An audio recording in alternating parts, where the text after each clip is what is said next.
Đây là những cái loại nước ép từ rau củ quả, thì chúng ta có thể sử dụng nó để thay thế cho nước lọc hàng ngày. Những cái loại nước ép này mình uống thì để tốt cho sức khỏe chứ không có ngon lắm. Thì trong cái video vừa rồi mọi người đã xem mình làm nước ép từ trái cà chua và trái đậu bắp. Ngày hôm nay thì mình sẽ tiếp tục làm hai trái còn lại, đó là trái mướp và trái dưa lưới. Bên cạnh đó thì mình cũng làm thêm một cái loại nước nữa gọi là nước lá tía tô. Thì như mọi người biết thì lá tía tô mình có thể ăn sống, tuy nhiên mình cũng có thể pha nước để uống. Thì cái loại nước này mình có thể uống bất cứ khi nào mình khát. Nó có tác dụng là làm giảm mỡ thừa và chống da khô. Thì theo kinh nghiệm riêng của bản thân mình, mỗi lần mà mình bị ngộ độc thức ăn hoặc là mình bị đau nhức thì mình chỉ cần là pha nước uống hoặc là mình ăn sống thì mình cảm thấy cái cơn đau của mình nó dịu ngay tức thời. Thì bây giờ mình sẽ tiếp tục làm những cái loại nước còn lại nghe. Hello, xin chào mọi người. Ngày hôm nay thì mình sẽ tiếp tục làm nước ép về trái mướp và trái dưa lưới. Nhưng mà trước khi đi vô làm thì mình cũng nói sơ là kênh của mình chủ yếu là mình làm những cái video theo yêu cầu của những cái người xem. Thì những cái lúc mà không có ai yêu cầu thì mình sẽ chia sẻ về những cái công việc hàng ngày trong cuộc sống của mình. Thì ngày hôm nay mình có một người bạn yêu cầu mình là kể chuyện cười. Thì mình cần phải có thời gian để mà sưu tầm, cho nên mình sẽ làm vào những cái video sau. Tuy nhiên thì mình cũng có một cái chuyện vui thì mình muốn kể ra đây trước khi mà mình bắt tay vô làm việc. Thì có hai người bạn này chơi với nhau rất là thân, tên là A và B. Thì người A mới nói với vợ của mình là ngày hôm nay anh có mời bạn của mình đến đây chơi, thì em có thể đi chợ để làm những cái món ăn mà anh và bạn của anh ưa thích. Thì người vợ rất là hăm hở và vui vẻ. Thì chị ấy là chuẩn bị mọi thứ. Thì lúc mà dọn lên á, thì bên phần của người bạn á, người vợ để rất là nhiều thịt ở bên trên. Thì người chồng nhìn sang thì thấy tại sao mà cái phần của mình á nó chỉ có lèo tèo vài miếng thôi, trong khi của người bạn thì quá nhiều như vậy. Thì người chồng tỏ vẻ không có bằng lòng và định nói lên. Thì người vợ nhanh trí, tại vì biết chồng của mình á tuy là chơi với bạn rất là thương bạn, nhưng có một cái điểm là rất là tham ăn, cho nên có thể nói những cái lời mà làm mít lòng bạn. Cho nên người vợ mới đọc một cái câu thơ là: phù phù tại thượng, trầm trầm tại hạ, trầm trầm đa, quân tử không tin lấy đũa đảo qua. Câu này có nghĩa là của người bạn nhìn á, bên trên nổi bên trên nó nhiều vậy, nhưng mà của anh á là em để bên dưới đó. Nếu mà anh không có tin thì anh đảo bên dưới thì sẽ thấy. Thì người chồng nói vậy thì mới đảo lên thì mới thấy, ô trời ơi, ở bên dưới đó vợ của mình để cho mình quá nhiều thịt luôn, mà thậm chí còn nhiều hơn của bạn mình nữa. Thì câu chuyện đến đây là nó là như vậy. Rồi bây giờ mình sẽ bắt đầu đi rửa và làm nước ép cho mọi người xem nha. Thì trong cái lúc mà mình bào mướp á, thì mình muốn tâm sự với mọi người về cái lý do mà tại sao thì mình trồng rất là nhiều rau củ quả ở trong vườn. Tại vì mình đi khám bác sĩ, thì bác sĩ có nói là cái cơ thể của mình nó không có được khỏe, cho nên mình cần phải dung nạp những cái loại thực phẩm nào và những cái loại nào thì mình không có nên dùng hoặc là hạn chế. Thì bác sĩ thì người ta đã cho mình những cái nói cơ bản, nhưng mà chính quan trọng là bản thân của mình phải tự đi tìm hiểu và phải tự lắng nghe cái cơ thể của mình để mà mình hoàn thiện cái sức khỏe của mình tốt hơn. Thì mình có đọc những rất là nhiều những cái tài liệu thì nó nói gì về cái vấn đề là cơ thể mỗi ngày thì hệ tiêu hóa của mình phải tiết ra khoảng từ 6 cho đến 10 lít dịch vị để mà nó tham gia vào những cái quá trình tiêu hóa.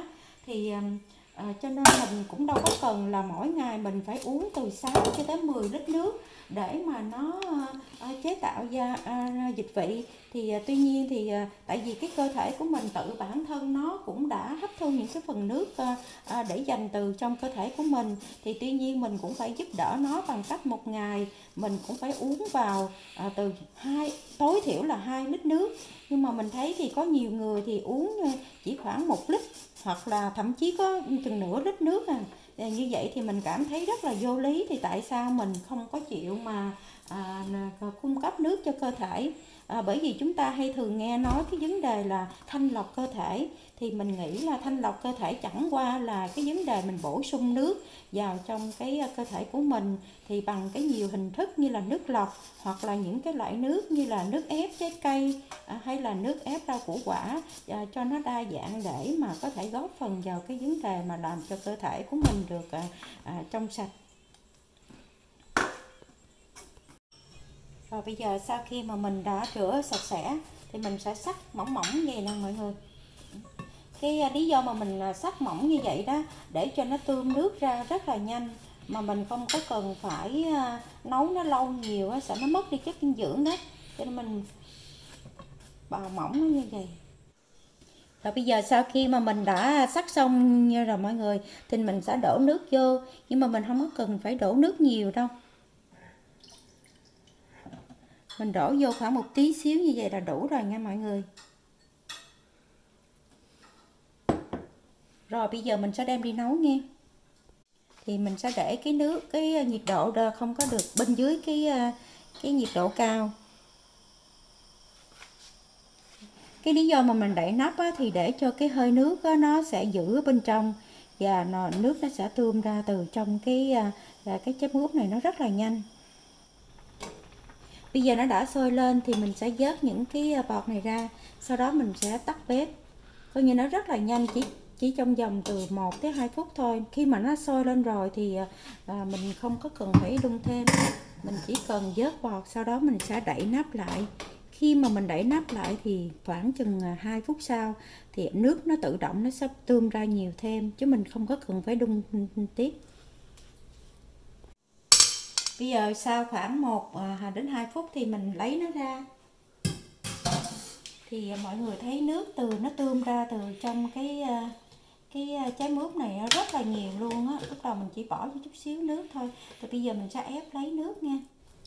Như trong cái video trước thì mình có nói là mình đi khám bác sĩ thì mình bị thiếu máu đó, cho nên mình đọc tài liệu về cái tác dụng của trái mướp với lại trái bầu, thì mình thấy ngoài những cái công dụng này về giảm cân, lọc gan, tiêu hóa tốt, với lại nó điều chỉnh cái mức độ đường đó, thì mình thích nhất là nó có cái tác dụng là bảo vệ não. Tại vì khi mà não mình nó bị thiếu máu thì những cái cơ quan này nó không có hoạt động đó, do cái nguồn oxy của nó bị giảm, hoặc là cái lượng máu đến các tế bào không có đủ đó, cho nên mình phải ăn thường xuyên mướp hoặc là bầu, hoặc là mình có thể là ép lấy nước như vậy nè, với một cái số lượng quy định, thì nó cũng ngăn ngừa mà nó cũng giữ cho não của mình nó được bảo vệ, mà nó cũng thoát khỏi cái tình trạng mà nguy hiểm là việc thiếu máu đó mọi người.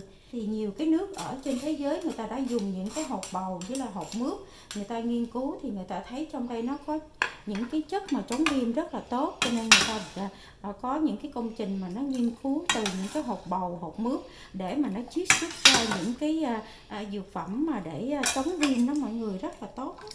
Nữa là cái vấn đề mà nó giảm dị ứng, thì tại vì mình sống ở nơi đây đó, mỗi lần mà tới cái mùa đó mình hay bị dị ứng theo mùa lắm, bất cứ mùa nào đó thì mình cũng hay bị dị ứng. Nhưng mà từ khi mà mình uống thường xuyên những cái loại nước ép ra từ cái trái mướp và trái bầu thì mình cảm thấy là đỡ, phải nói là 90% vấn đề mà dị ứng đó. Mình đa số mỗi lần tới mà mùa đó mình hay uống thuốc dị ứng lắm, mà mỗi lần uống thuốc vô thì nó cứ giật giờ đó, nó cứ làm cho mình buồn ngủ khó chịu lắm, nhất là những cái lúc mà đi làm á, nó cũng làm cho mình không có được tập trung.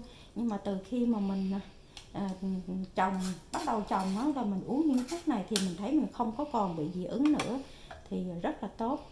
Khi mà mình ép ra thì thấy là toàn là hột, còn thịt của nó thì có rất là ít, thì mình có thể là mình đem đi để mà mình uống trong ngày trên nơi mình làm việc, hoặc là mình uống ở nhà. Thì một ngày thì mình có thể uống 1 ly như vậy. Khi mà mọi người mua ở ngoài chợ về thì phải rửa cho thật là sạch, để mà những cái loại mà phân bón hoặc là thuốc trừ sâu nó còn bám ở trên cái da đó. Còn những cái trái này thì mình trồng ở trong vườn của mình không có sử dụng thuốc trừ sâu hoặc là phân bón, nhưng mà tuy nhiên mình cũng phải rửa cho nó sạch. Bây giờ mình sẽ gọt ra nghe. Bây giờ mình đã gọt cái vỏ xong Thì bây giờ mình sẽ moi những cái hột này nó đi ra. Những cái này thì những cái vỏ và những cái hột này thì mình đem làm phân bón rất là tốt cho cây. Nó rất tốt cho những cái người mà họ có ý định là họ cai thuốc lá. Những cái người hút thuốc lá họ có những cái nhiều cái chất nicotine ở trong cơ thể, thì nó có tác dụng nó làm cho cơ thể của họ bị thiếu vitamin. Hoặc là ăn những cái loại nước trái cây này thì nó có tác dụng là nó bổ sung những cái vitamin và những cái chất dinh dưỡng. Thì ngoài ra thì nó có chứa những cái chất là beta carotene, mà khi mà nó hấp thu vào trong cái cơ thể đó thì nó sẽ chuyển đổi thành vitamin A. Mà khi mà vitamin A thì nó cải thiện về thị giác, rất là tốt cho mắt. Cho nên mình cũng nên thường xuyên mình ăn hoặc là uống những cái nước của cái trái dưa lưới này một tuần khoảng chừng 3 lần, vừa cái sự phát triển về cái vấn đề mà bị đục cái tinh thể. Khi mà bắt đầu mình bỏ cho mình ép đó thì mình cho cái máy nó chạy một tí.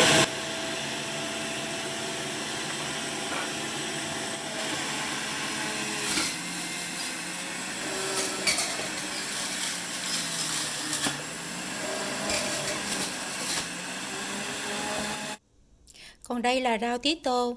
Thì tía tô nó có hai loại màu xanh và loại màu đỏ. Thì cái loại màu đỏ thì mình đã đem phơi ra ở đây rồi. Thì mình hay đọc những cái tài liệu của người Nhật, mình thấy người Nhật họ rất là quý những cái loại rau sống ở nước mình, chẳng hạn như là tía tô, giáp cá, húng lủi, tại vì nó rất là tốt cho cái vấn đề mà làm cho da và điều trị những cái bệnh khác. Thì mọi người cũng pha uống thay y như là nước trà vậy đó. Thì có thể là mình uống tươi hoặc là mình uống khô thì tùy theo. Thì các bạn có thể như là khô là mình bóp ra vậy xong rồi mình mới bỏ vô ly, rồi cái mình đổ nước nóng vô. Nhưng mà mọi người phải kiên trì nha, tại vì mình phải phải theo dõi cái cơ thể của mình và mình phải quan sát cái làn da của mình. Thì mình thấy đây là một trong những cái loại nước giải khát thay cho nước lọc và rất là tốt. Rồi thì bây giờ mình đã bỏ trong cái ly, thì cách pha thì cũng rất là đơn giản thôi. Đó là bây giờ ở đây là nước sôi thì mình sẽ bỏ vô ha. Thì bây giờ sau khi mà mình đã đổ nước sôi vào đó thì mình sẽ đậy lại cái nắp này lại. Rồi sau đó mình chờ khoảng chừng nửa tiếng thì mọi người có thể là giờ uống được. Thì thường cái này mình có thể uống ở trong ngày bất cứ lúc nào, mỗi lần mà mình cảm thấy khát. Đa số thì mình một ngày thì mình chỉ uống 2 lần, một lần vào sau cái buổi trưa và trước khi đi ngủ. Thì sau khi buổi sáng thức dậy thì mình cảm thấy làn da của mình rất là mịn màng. Mỗi ngày cơ thể của chúng ta cần ít nhất là từ 6 cho đến 8 ly nước. Thì ở đây chúng ta đã có 5 ly nước từ trái rau quả. Thì chúng ta chỉ cần bổ sung thêm 2 ly nước lọc nữa là đủ lượng nước cung cấp cho cơ thể hàng ngày. Thì đó là những gì mình muốn chia sẻ trong video này. Mình chúc mọi người luôn luôn có sức khỏe và hẹn gặp lại mọi người ở video sau.